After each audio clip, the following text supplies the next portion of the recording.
गुरुर्ब्रह्मा गुरुर्विष्णु गुरुर्देवो महेश्वरा गुरुर्साक्षात् परब्रह्म तस्मै श्री गुरुवे नमः। श्री आदि गुरुवे नमः, जुगाद गुरुवे नमः, सद्गुरुवे नमः, श्री गुरुदेवे नमः। ओम श्री गुरुवे नमः। गुड मॉर्निंग फ्रेंड्स, आज हम आपके साथ एक शॉर्ट स्टोरी शेयर करने जा रहे हैं। इसका नाम है grace of Guru and 7 disciples. ये एक काल्पनिक कहानी है। इसका किसी व्यक्ति विशेष के साथ कोई संबंध नहीं है। हमें कहानी शुरू करने की आज्ञा दीजिए। एक बार सूरदास गुरु जी के चरण दबा रहा है और थोड़ा सा उदास है। गुरु जी बोलते हैं, बेटे सूरदास, तुम्हारे मन में क्या प्रश्न चल रहा है? तो यहाँ पे सूरदास बोलता है, गुरु जी मेरे को एक बात समझ नहीं आती कि एक ही माता पिता की औलाद होती है। एक बहुत नेक निकलता है, एक बहुत बद निकलता है, एक बहुत अमीर हो जाता है, एक बहुत गरीब हो जाता है, एक बहुत सफल होता है, दूसरा असफल होता है। ऐसा क्यों है? अब देखो, रावण ही है। रावण राक्षस था, लेकिन उसका भाई जो था वो विभीषण, वो राम का भगत था। ऐसा क्यों होता है गुरुजी? ये जो है प्रश्न जो है मेरे मन में आता है। और दूसरा, जब मैं सोचता हूँ कि हम सभी उस परम पिता परमेश्वर के उस परम सत्ता की संतान है, तो उसमें कोई राजा है, कोई रंक है, कोई अमीर है, कोई गरीब है, क्या वो परम सत्ता भी बाइज्ड है? क्या ये जो प्रश्न मेरे मन में आता है तो मैं उदास हो जाता हूँ और डरता पूछता नहीं हूँ। गुरुजी बोलते, बेटा हर जो शंका होती है, जिज्ञासा जो होती है, उसका जानना जरूरी होता है। जिज्ञासा जो है आने से हमें प्रश्न का उत्तर आता है, उत्तर आने से हमारा उस परम सत्ता के ऊपर, उस अमृत तत्व के ऊपर और विश्वास बढ़ जाता है। कहते, बेटे ये तेरे प्रश्न का उत्तर जो है मैं एक कहानी के रूप में दूंगा। ये कहानी है grace of Guru and 7 disciples. तो इसको सुनो ध्यान से। तो सूरदास से बोलता है, हाँ जी गुरुजी आज्ञा। तो अब गुरुजी बोलते हैं कि प्राचीन समय की बात है। एक जो थे बहुत सिद्ध योगी थे, और वो क्या करते थे, सिद्ध योगी जो है वो बड़े आनंद में रहते हैं प्राकृतिक नियम में, लेकिन जन कल्याण के लिए वो क्या करते हैं, लोगों को थोड़ा सा उनका मार्गदर्शन करते हैं। तो वहाँ पे उनका एक आश्रम था उन सिद्ध योगी का। तो उसमें बहुत सारे शिष्य थे। वहाँ पे 7 बच्चे थे जो कि अनाथ थे। अनाथ जिनके माता पिता नहीं थे। तो अनाथ एक वो होता है जिनके माता पिता ना हो, अनाथ वो भी होता है जो परमेश्वर से अपने आप को काट लेता है। उसके अगर शरीर के माता पिता हो वो तो भी अनाथ होता है। तो ये अनाथ है जिनके जो शरीर के माता पिता नहीं थे। गुरुजी उनको बड़े प्रेम से अपने बच्चों की तरह जो है उनका पालन पोषण करते थे, और साथ में उनको जो है ज्ञान देते थे। विद्या जो थी वो उसका अभ्यास करवाते थे। और ये भी शिष्य जो थे क्या करते थे, गुरु जी का आदर मान करते थे, सम्मान करते थे, अनुशासन में रहते थे। जो उस आश्रम के नियम थे उनका वो सशर्त पालन करते थे। तो ऐसे जो है जीवन चल रहा था। गुरु माता भी जो थी उनको जो थी एक माँ जैसा प्यार करती थी, करुणामयी, ममतामयी, अमृतमयी माँ की तरह। तो ये यहाँ पे बच्चे जो थे उनको गुरु से और गुरु माता से इतना प्यार मिलता है वो भूल जाते हैं कि उनके शरीर के माता पिता नहीं हैं, और गुरु जो है वो उनका हर प्रकार से मार्गदर्शन करते हैं। समय अब बीतता जाता है। अब एक समय आता है जो हमेशा याद रखिए कि जब हम किसी गाड़ी में बैठते हैं तो जब हमने अपने डेस्टिनेशन पे पहुंचना तो गाड़ी छोड़नी पड़ती है। अब एक समय आ गया, ये 7 के 7 बालक जो थे अब ये युवा हो चुके थे, और गुरु के पास जो भी ज्ञान था गुरु जी ने इनको दे दिया। अब गुरु जी ज्ञान दे दिया। अब यहाँ पे जब भी किसी को कोई शक्ति दी जाती है तो पहले देखा जाता है क्या ये शक्ति के लायक है, ये इसको हजम करेगा, डाइजेस्ट करेगा, उसे मिसयूज तो नहीं करेगा। गुरु लोग तो गुरु होते हैं, तो वो बहुत सिद्ध थे।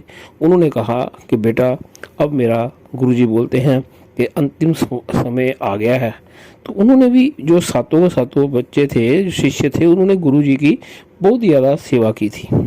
और जब सेवा की जाती है, सेवा के 2 भाव होते हैं। एक होता है सकाम होता है और एक निष्काम भाव होता है। तो हर कोई बंदा अगर किसी की सेवा करता है, मंदिर गुरुद्वारे कहीं पे भी जाता है, गुरु के पास जाता है, तो बहुत सारे लोगों का सकाम होता है, कोई ना कोई स्वार्थ होता है। तो शिष्य जो थे वो सातों थे, सातों की मनोदशा, मनोस्थिति, मानसिकता अलग अलग थी। तो गुरु जी बोलते हैं कि बेटे अब मेरा अंतिम समय जो है वो नज़दीक है, मेरे पास ये 7 पत्थर हैं, बेटे मैं आपको ये पत्थर देता हूँ और मेरे को वचन देना है आपने कि यह पत्थर किसी को नहीं दोगे और पूरे 2 साल बाद यहाँ पे दोबारा अगर आओगे, यहाँ पे जो मेरी समाधि होगी उस पर आपने ये पत्थर चढ़ा देना है और वहाँ पे चरणामृत और प्रसाद ले लेना। तो गुरुजी ऐसे बोलते हैं और उसके बाद वो अपने प्राण छोड़ देते हैं। गुरु प्राण नहीं छोड़ते, गुरु जो होते हैं वो प्रकाश रूप होते हैं। जैसे हम लोग वस्त्र बदलते हैं ऐसे वो शरीर बदलते हैं और गुरु जी जो थे वो वहाँ से जो है सूक्ष्म रूप में जो है प्रकाश पुरुष के साथ मिल जाते हैं। तो शिष्य जो हैं पहले तो थोड़े से जो दुखी होते हैं, मन से होते हैं, कुछ ऊपर से होते हैं। अब क्या है, बात वही होती है कि गुरु वाक्य, गुरु आज्ञा जो है सर्वोपरि है। उन्होंने बोला कि गुरुजी ने बोला है, हमें ये पत्थर भी दिया है और मंत्र भी दिया है, तो हमें साधना करनी है और 2 साल बाद आना है। और वो जो है अपने रास्ते पे चल पड़ते हैं सातों के सातों।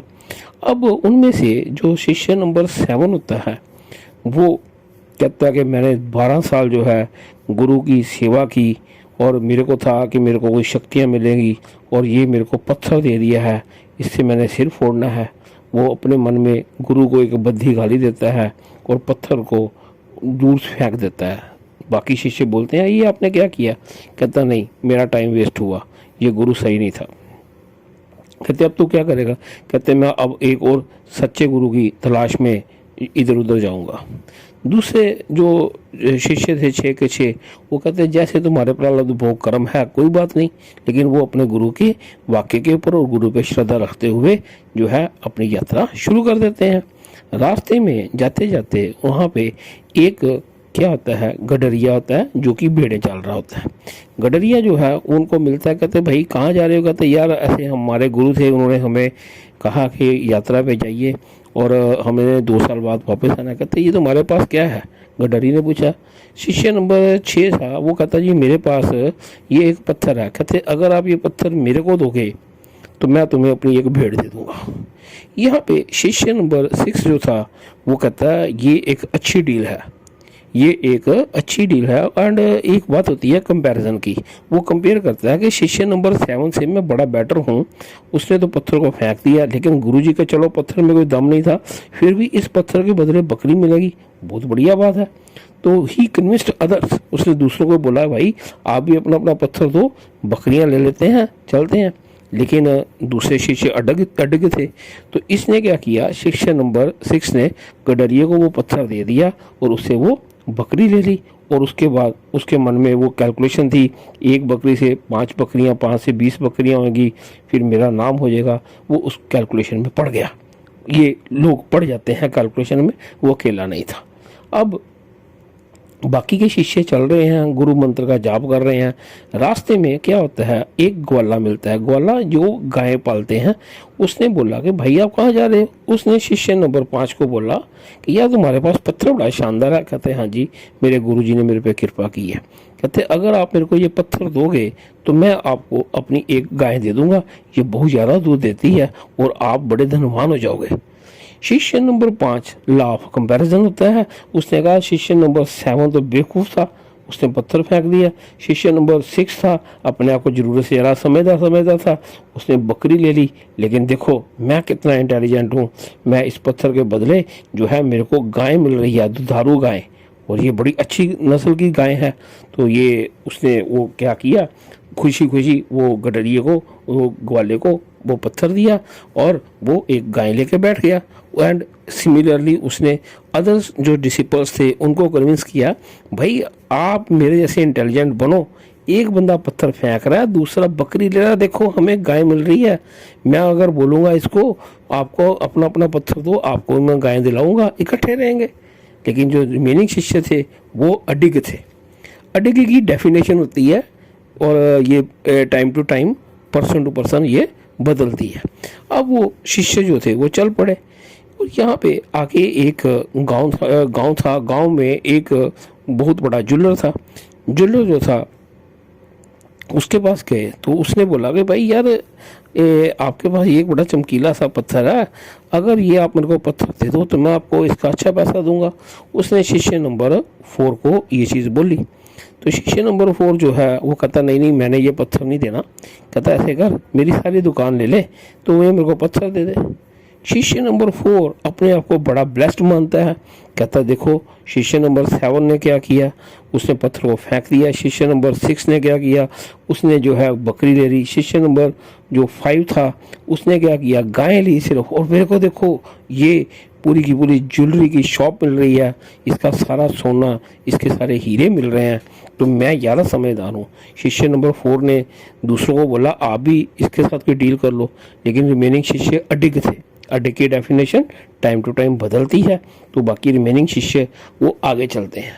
आगे जब जाते हैं तो वहाँ पे एक नगर सेठ जो है उनको मिलता है, उनका आदर सम्मान करता है। तो आदर सम्मान करने के बाद वो भी नगर सेठ है, और राजकीय लोग जो होते हैं वो उनका लालच जो है वो कभी छुपा नहीं है, सभी जानते हैं।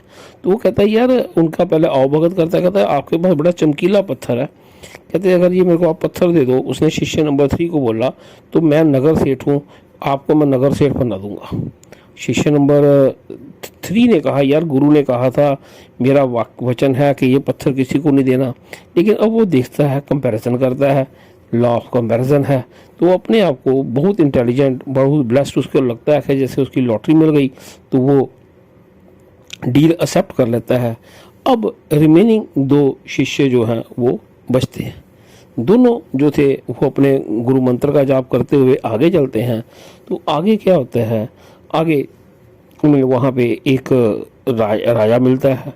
राजा भी उनको यही बोलता है कि भी आप ऐसे है कि अगर ये पत्थर दोगे तो मैं जो है आपको किसका पैसा, मुंह बोला पैसा दूंगा। कहते नहीं।